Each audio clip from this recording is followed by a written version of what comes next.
এখন চলে যাব আমরা number D. Rearrange the letter to make the words. এলোমেলো বর্ণ দিয়ে শব্দ তৈরি করো। Or rearrange the wooden plastic letter to make the following words. কাঠের অথবা প্লাস্টিকের লেটার দিয়ে এই শব্দগুলো সাজাই। এখানে রিঅ্যারেঞ্জ, এখানে এলোমেলোভাবে শব্দগুলো দেখাচ্ছে। আমরা যেহেতু পূর্ববর্তী পাঠে আমরা পড়েছি, এই শব্দটা আমরা সবাই জানি, এটা হচ্ছে হানি। তাহলে আমরা লিখব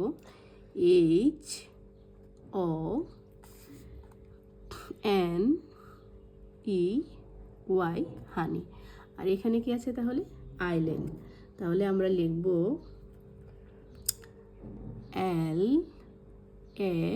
LAND, আইল্যান্ড।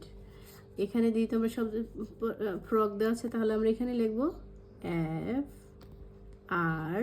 FROG। এভাবে আমরা সবগুলা লিখে নেব। এভাবে আমি হানি, আইল্যান্ড, ফ্রগ, জুট, গার্লিক লিখে নিলাম। এখানে নতুন শব্দ আছে, আমরা সবাই চিনি এটাকে মাছের ছবি। তার মাছের ইংরেজি আমরা প্রথম শ্রেণীতেও পড়েছি, এখনও পড়ো। তাহলে ফিশ, FISH।